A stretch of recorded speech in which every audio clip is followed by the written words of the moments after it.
the people in your neighborhood or not in your neighborhood who you need to connect with more positively in order to better fulfill your goals. Hey, hi, I'm Angel. Thanks for stopping by. I am on the drive to work in Colorado, as I have been much lately, and making a little mental list myself, or just starting to actually. I need to make that mental list more concrete and make a plan is what I was just deciding, and so I thought I'd share that process with you because I think that is a real key to moving forward to a big idea, a big dream, which I have a big dream of building a global network of Unity community centers that are focused on sustainable, peaceful community building through education and entertainment, basically positive edutainment, as it's sometimes called lately. In any case, it's a huge dream that is beyond the scope of my ability to pull it off by myself and beyond the scope of my ability to even really see all the pieces, although I see a lot of pieces. I can look in on lots of parts of it and see a lot of details there, which is why I know I'm the right person for this part of the job. However, the phase I'm at now is that I need to build some teams to do other parts of the job and to extend my reach, if you will, of what I'm going to be doing. And so I'm making a mental list of who are the people in the fields that I'm going to be interacting with that I need to start contacting to see if they have some input for me, if they're interested in being a part of what I'm doing, or if they just, want to have a few words. And I'm thinking that in my case, I am probably going to start with some podcast interview type of things because I was going to do that anyway, and it fits in nicely with my exploration of both podcasting and learning to be a good interviewer and speaker, as well as finding out more about some of these fields that I want to really tap into, integrate into my Unity community centers, those being solar and wind energy, electric cars, microgreens, and what am I trying to say? Like right from the greenhouse to the plate. I just realized I was going too fast. I gotta slow down. Anyway,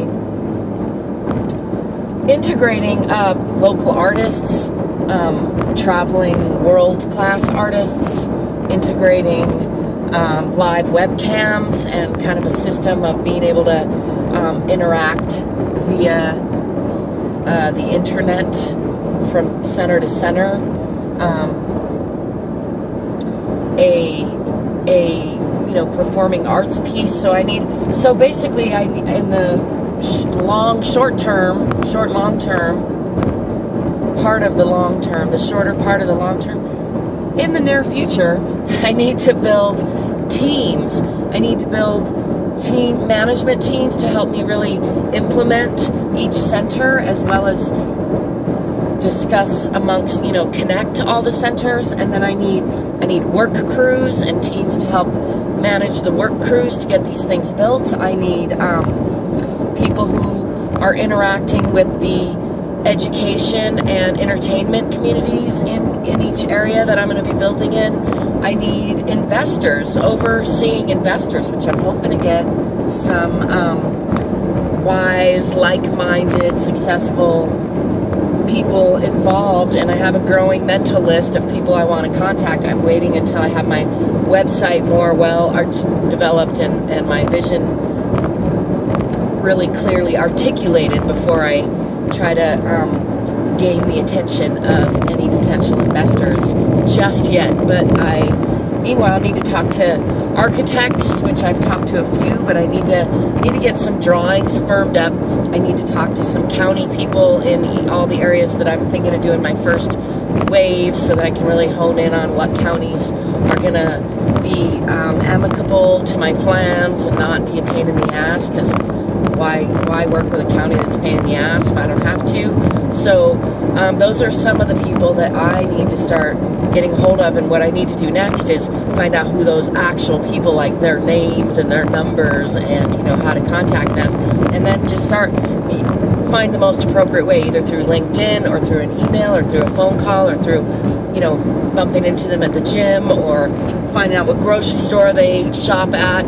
Whatever it is, finding a way. I just recently heard a talk by a great young man who wrote a book called The Third Door, which is a bestseller right now, and the concept of that being that there's always another way in. There's the regular front door, and there's the side entrance, the door that the performers go in or the delivery people go in, and then there's the third door, which is like a metaphor basically for that way around it, creating your own door, maybe meeting somebody at the grocery store or in the restroom, or whatever it takes basically to get in, finding a way. So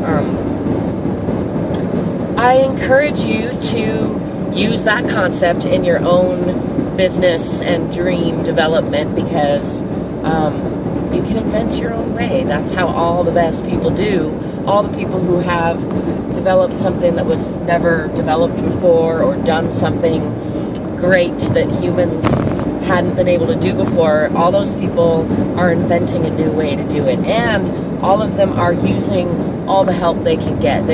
Nobody's doing that kind of stuff in a vacuum all by themselves. They're utilizing the resources that they have, and one of those resources is other human beings. We are a great collection of knowledge and experience and ideas, and we are able to adapt and create new ideas out of nothing, out of old ideas, and out of nothing, out of need. So whatever your big dream, your big idea is, don't let the fact that it doesn't exist, or it seems improbable, or other people aren't understanding or doing it, stand in your way, but find a way of articulating it, believe in yourself, and then figure out what help you need. Who do you need to talk to that can help you?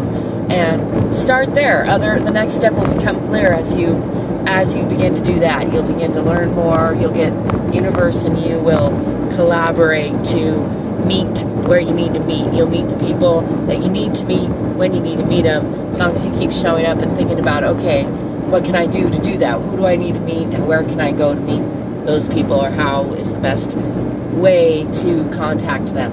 And don't give up. The thing is, you're going to get some no's. You're going to get some rejection. That's just par for course. That's a sign that you're trying. So don't be discouraged. I know how discouraging it can be. I tend to deal with rejection really poorly, and I have a pretty strong emotional response to it that makes me feel really bad, and it's hard to deal with. Sometimes it shuts me down and makes it so I can't function for a short time, but I've learned that that's just kind of a trait in myself, and so I try to not be reactive. I try to get quickly onto the track of reminding myself that just every rejection is one step closer to acceptance or success, and figure out what I can learn from any given rejection. Like, was there something I could have done differently to lessen the chances of rejection next time? Or, should I persist with that same ask, or should I change it, or should I move on to the next person? Whatever it is, you got to evaluate as you go. And that is a neat thing that we are able to do with our brains, is analyze, even overanalyze. We can figure stuff out. You can figure stuff out, and I can figure stuff out. We're gonna figure stuff out together. Isn't that cool? I think it's pretty cool. As always, I welcome your questions and comments. I invite you to subscribe to my channel, because it helps me out a lot, and you probably never even notice the difference. If you want to actually get notifications about a certain playlist, then hit that notifications bell wherever it is. The subscribe button is hopefully somewhere around there. And as always, you can find ways to connect to me on all those social media platforms. Find my email, find my eBay and my Etsy store, and my music on Reverbnation, a lot of stuff like that in the description below. And until next time, I wish you peace, prosperity, positivity, and playfulness. Ciao.